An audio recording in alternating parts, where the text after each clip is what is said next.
आज देखिए इस वीडियो में अगर बालों पर हाइलाइट्स एंड लो लाइट्स करनी हो तो वो किस तरह से की जा सकती हैं। Keep watching. Believe in yourself. अस्सलाम वालेकुम, मैं हूँ Fazal and you are watching my YouTube channel. I hope आप सब ठीक ठाक होंगे, खुश होंगे और मज़े में होंगे। आज आप देख रहे हैं मैं एक बिल्कुल नई जगह पर हूँ और यहाँ क्यों हूँ, ये एक सैलून है। आपको पता है कि कनाडा में मैं होती हूँ, तो मिसिसागा के एरिया में ये सैलून है और रिहाना रियाज का। आप लोगों ने बहुत सारे कमेंट्स किए कि गज़ल लो लाइट्स, हाई लाइट्स, स्ट्रेकिंग ये शेयर करें घर पर अगर कोई करना चाहे। तो मैंने सोचा कि क्यों ना आज आपके साथ वो सारा तरीका, वो मेथड शेयर किया जाए और साथ साथ बहुत सारी चीज़ें इससे रिलेटेड आपके साथ शेयर करेंगे, क्योंकि जब केमिकल्स आपके बालों पर लगते हैं तो ऑब्वियसली आपको उस तरह की केयर भी करनी पड़ती है प्रॉपर बालों की, कि बालों आफ्टर केयर क्या होती है, प्रिकॉशंस कुछ लिए जाएँ। साथ साथ ये कि लो लाइट्स, हाई लाइट्स क्या होती हैं, बहुत सारी चीज़ें हैं, जितना भी मुमकिन हो हम शेयर करेंगे। तो मैं आपको मिलवाती हूँ रिहाना रियाज से, जो कि यहाँ कनाडा में एस्थेटिशियन हैं और अपना सैलून जो है वो बहुत अच्छी तरह से रन कर रही हैं। तो अस्सलाम वालेकुम, क्या हाल है रिहाना? वालेकुम अस्सलाम, कैसी हो? Been long time. रिहाना से पाकिस्तान में मेरी मुलाकात हुई थी, काफ़ी साल हो गए, फिर 20-21 साल फिर पता चला, पता नहीं कैसे इसने मुझे ढूंढा बहरा कनाडा में। तो आज जो है वो रिहाना रियाज के सैलून में मौजूद हैं। रिहाना, सबसे पहले मेरे व्यूअर्स को tell us something about yourself. क्या क्या पढ़ा, कितना अपग्रेड किया? रिहाना रियाज ने पहले तो पाकिस्तान से पहले स्टार्ट करती हूँ कि पहले पाकिस्तान में ही मेरा अपना सैलून होता था, मीनाज ब्यूटी स्पॉट के नाम से। बस फिर उसके बाद वहाँ से हम लोग 2001 में कनाडा मूव हुए। उससे पहले मेरे हस्बैंड बिजनेस करते थे, हमारे हस्बैंड का, तो वो ट्रैवल करते थे, मैं उनके साथ होती थी। तो फिर यही होता था कि चलो जहाँ जा रही हूँ तो वहाँ रजिस्टर करा लेती थी। तो इंग्लैंड में गई तो मैंने सासून से स्टार्ट किया 2007 में। फिर डेनवर गई तो वहाँ करेक्शन के ट्रीटमेंट किए, टोनी एंड गाय। और मेरे हस्बैंड बहुत इनकरेजिंग थे, तो that was a plus point कि आप ज़्यादा आगे चले जाते हैं। फिर यहाँ आई तो उन्होंने कहा कि अब तुम्हें जब दिल चाहे तो तुम, तो मैंने थोड़ा सा अपना यहाँ पे थोड़ा बाहर भी जॉब किया, let's to get some Canadian experience. Hair dressing का लाइसेंस लिया, जो कि वेरी इंपॉर्टेंट, उसमें आपको सभी कुछ पता चल जाता है। एटलीस्ट इट्स अ साइंस जो हम लोगों को पाकिस्तान में नहीं पता होती है। तो अब ये सारी जो कोर्सेस इसने किए हैं ना, जहाँ जहाँ ट्रैवल किया है, तो मैंने सोचा इसका फ़ायदा उठाएं। और आपने कमेंट्स में बहुत सारे कमेंट्स आते रहे कि स्ट्रीकिंग और हाइलाइट्स, लो लाइट्स, इसके बारे में जो बताएं और हम ऐसा शेयर करें कि किस तरह से की जा सकती है। तो मैंने सोचा रिहाना से जो है बेहतर कोई मिल नहीं सकता जो हमें गाइड कर सके यहाँ। तो रिहाना, आज शेयर करेंगे हम हाइलाइट्स। ठीक है, ठीक है। अच्छा, हाइलाइट्स और लो लाइट्स और इसमें फ़र्क क्या होता है? हाइलाइट्स, लो लाइट्स में ऐसा सिर्फ कलर का फ़र्क होता है। कुछ क्लाइंट्स होते हैं वो बहुत सटल टोन मांगते हैं, कुछ बहुत लाउड इफेक्ट मांगते हैं, और वो ही पाकिस्तान में स्ट्रीकिंग के नाम से कहलाता है। तो जो लाउड होता है तो उसके लिए हमें बस कलर पिगमेंट पे हम देखते हैं, वर्क करते हैं, और प्लस क्लाइंट को भी एनालाइज करते हैं कि वो किस तरह से कैरी कर सकता है। सही, ये बहुत ज़रूरी है, बहुत ज़रूरी। जब भी हम कहीं भी जाते हैं किसी भी हेयर स्टाइलिस्ट के पास, तो ये उनका जो मशवरा होता है ना, इट्स वेरी इंपॉर्टेंट कि वो आप ज़रूर लिया करें कि आप पर क्या सूट करता है, आपका लाइफस्टाइल क्या है, आप किस तरह से उसको कैरी कर सकते हैं, आपके पास कितना टाइम है उसको मैनेज करने के लिए। और सेकेंडली ये रिहाना के नो डाउट इस पर ये it's very damaging for hair, ये जो ट्रीटमेंट होती हैं जिसमें बहुत हार्श केमिकल्स लगते हैं, तो बहुत ज़रूरी है कि हम बिफोर उसकी जो केयर होती है प्रिकॉशंस लिए जाएं, उसकी आफ्टर केयर क्या होती है वो भी थोड़ा सा बता दें मेरे। पहली तो ये कि अगर हम घर पे काम कर रहे हैं, घर पे हाईलाइट करने का प्लान कर रहे हैं, तो अपने आप से ये देखें कि हमने क्या क्या यूज़ किया है, हम किस किस्म के शैम्पू यूज़ करें, हमारे बाल कितने ड्राई हैं, हमारे स्प्लिट एंड्स हैं, हमारे हम बालों में मेहंदी लगी हुई है। अगर मेहंदी लगी हुई है तो बिल्कुल फुल स्टॉप कर लीजिए। उसकी वजह यह है कि वो उससे कलर आप वो सब मेटालिक डाई, वो किसी भी कलर को बैठने नहीं देगा आपके बालों में, एंड या तो अगर बैठ भी जाएगा तो वो स्ट्रिप हो जाएगा फ़ौरन। तो मतलब अगर आप घर में हाइलाइट्स करना चाहें तो आपको तकरीबन 6 से 8 महीने पहले मेहंदी आराम से 6 to 8 मंथ का गैप दो।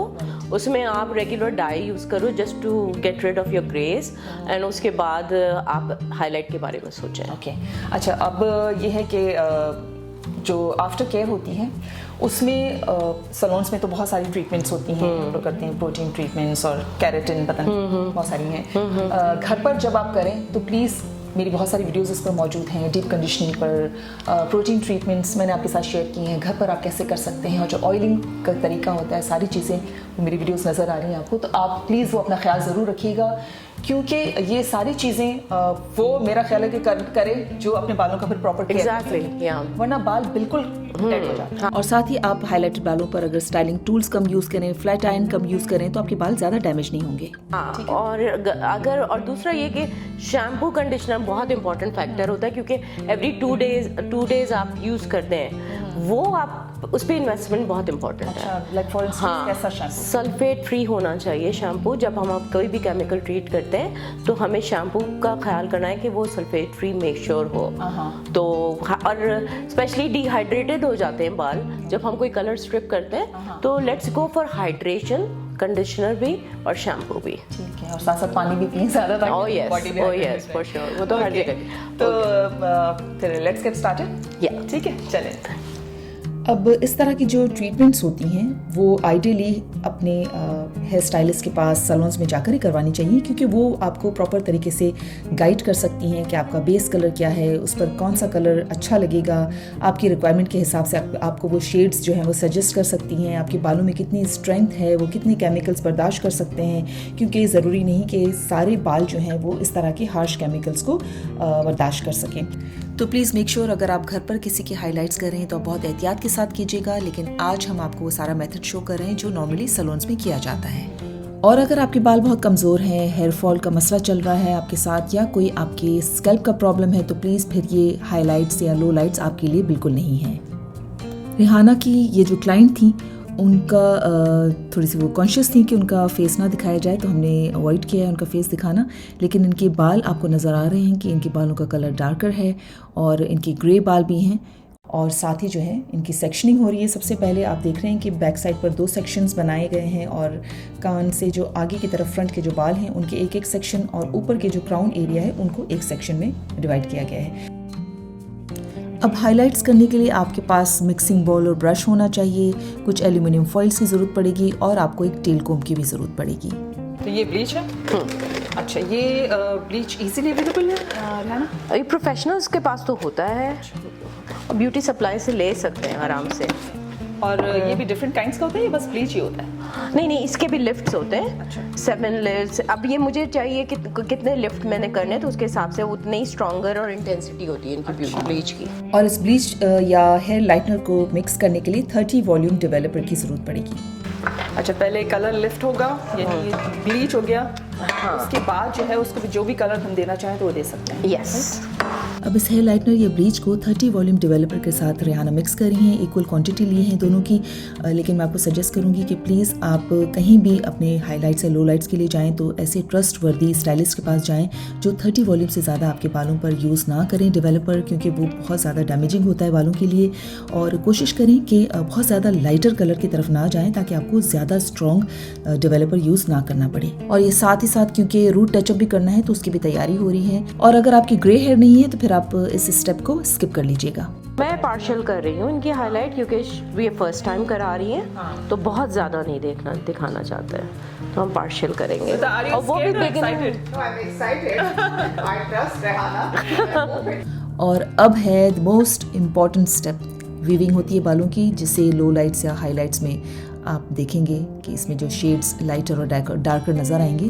तो इस तरह से आपको एक पतला सा एक सेक्शन लेना है बालों का, और उसको वीविंग करनी है इस तरह से जिगजैग की तरह, जो है वो टेल कोम की ज़रूरत पड़ेगी आपको। और फिर आपने इस तरह से एल्यूमिनियम फॉइल रखना है, रूट से थोड़ा सा हटा के रखिएगा ताकि रूट्स पर ब्लीच या हेयर लाइटनर नहीं लगना चाहिए।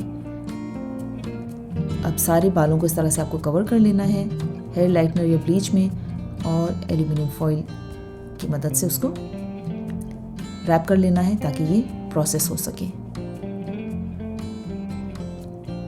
अब एक सेक्शन आपने ले लिया, उसके बाद 1 इंच का सेक्शन और निकालना है। ये सिर्फ क्राउन एरिया में फ़िलहाल हो रहा है, लेकिन सारे बालों में इसी तरह से होगा।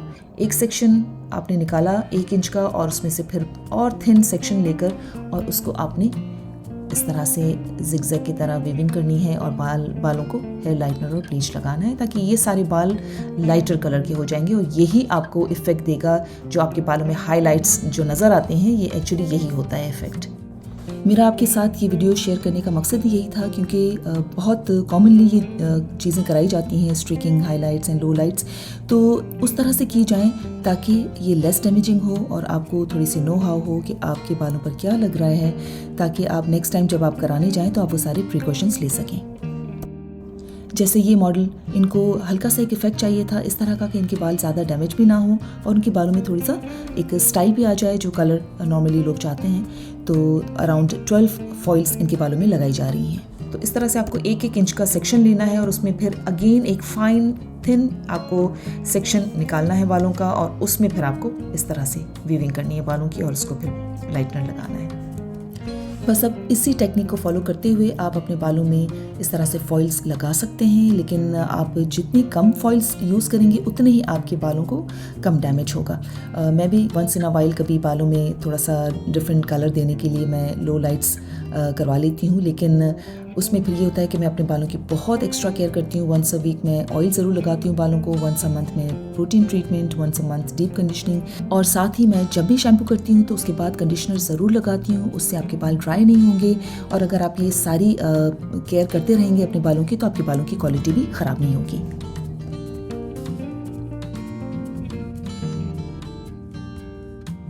और अब क्योंकि इनके ग्रे हेयर भी हैं तो उनमें जो है वो जो एक्चुअली बेस कलर है इनका बालों का वो लगाया जा रहा है, लेकिन आपकी ग्रे हेयर ना हो तो फिर आप ये वाला जो स्टेप है उसको बिल्कुल स्किप कर देना है आपको। अब इस ब्लीच को नॉर्मली 35 to 40 मिनट्स बालों में रखा जाता है ताकि ये बालों को प्रोसेस करे, लेकिन अक्सर सैलून्स में इस प्रोसेसिंग टाइम को कम करने के लिए बालों को ड्रायर्स में रखा जाता है। इस तरह से हुडेड ड्रायर्स में बिठाया जाता है जो कि बालों के लिए बड़े डैमेजिंग होते हैं, तो प्लीज़ आप कोशिश करें उनको अवॉइड किया करें। हाँ, लेकिन टोनर क्यों बना रही है रेहाना? क्योंकि ऑफ कोर्स टोनर खाली ब्लीच कर लगा के नहीं छोड़ते, वो बालों के लिए जब सूरज सनलाइट आती है ना तो उससे वो डैमेजिंग होता है। तो टोनर जो है ना कोटिंग करता है, so that is very important और वो यूनिफॉर्म कलर लाता है। अब ये रेहाना टोनर को बॉल में मिक्स कर रही हैं 10 वॉल्यूम डेवलपर के साथ। अब सारे बालों को वॉश कर रही हैं रेहाना। जो एल्यूमिनियम फॉइल्स लगाई थी, जो हेयर लाइटनर और ब्लीच लगाया गया था वो सारा वॉश किया जा रहा है और रूट टचअप इनकी हुई थी तो वो भी जो डाई है वो भी वॉश हो रहा है। सल्फेट फ्री शैम्पू ये यूज़ कर रही हैं इसके लिए, और इसके बाद अब पूरे बालों में टोनर लगा रही हैं जिसे 10 वॉल्यूम डेवलपर के साथ मिक्स किया गया था। अब ये सारे बालों में टोनर लग जाएगा और तकरीबन इस टोनर को जो है वो 20 मिनट्स के लिए रेहाना ने छोड़ दिया था। अब टोनर से ये होगा कि बालों में जो है वो एक यूनिफॉर्म कलर आएगा और बालों की जो एक ऑरेंज टिंट होती है, शाइन होती है, वो भी ख़त्म हो जाएगी। अब जब तक क्लाइंट ने टोनर लगाया था और मैं थोड़ा बाहर टहलने रेहाना के बैकयार्ड में चली गई, बहुत ही रिलैक्सिंग बैकयार्ड था इनका, तो बड़ा मज़ा आया, टाइम का पता ही नहीं चला। और इसी दौरान बालों को वॉश किया जा रहा है, ये देख रहे हैं आप। अब ये टोनर जो लगाया गया था उससे अगेन सल्फेट फ्री शैम्पू से वॉश किया जा रहा है और उसके बाद कंडीशनर लगाया जाएगा बालों में। अब बालों को रिंस किया जा रहा है ताकि कंडीशनर बालों से निकल जाए और आइडियली ठंडे पानी से रिंस किया करें ताकि कंडीशनर जो है बालों में लॉक हो जाए और उनके फॉलिकल्स को स्मूथ बनाए। अच्छा, अब हल्का सा एयर ड्राई कर रही हैं रेहाना क्लाइंट के बालों को ताकि आपको ये ब्लो ड्राई करके दिखा सकें कि इनका एंड रिज़ल्ट जो है वो किस तरह से आया है। अब आपको ये कलर नज़र आ रहा है, ये एक तो बहुत ही सटल सा एक बहुत प्यारा सा कलर आया है। ये तो शी वॉज़ वेरी हैप्पी, जो जिस तरह की वो चाह रही थी उनको उसी तरह का शेड मिला। और ये आप देख सकते हैं बालों में बहुत प्यारा सा एक कलर आ गया है और ज़्यादा डैमेज भी नहीं हुए हैं बाल क्योंकि इसमें बहुत कम फॉइल्स डाली गई हैं। Thank you so much Rehana, I think बहुत हेल्पफुल वीडियो और उन लोगों के लिए स्पेशली जो घर पर अपने हाइलाइट्स करना चाहें। और लेकिन अगेन वही बात करेंगे कि प्लीज़ अपने बालों का बहुत सारा ख्याल रखिएगा ताकि वो लेस डैमेजिंग हो आपके बालों के लिए। फिर मिलेंगे एक ज़बरदस्त वीडियो के साथ, तब तक अपना ख्याल रखिएगा।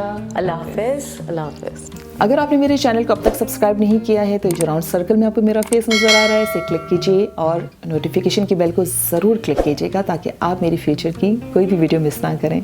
और जो बॉक्सेस में वीडियोस नज़र आ रही हैं इन्हें भी ज़रूर देखिएगा, आपको बहुत अच्छी लगेंगी।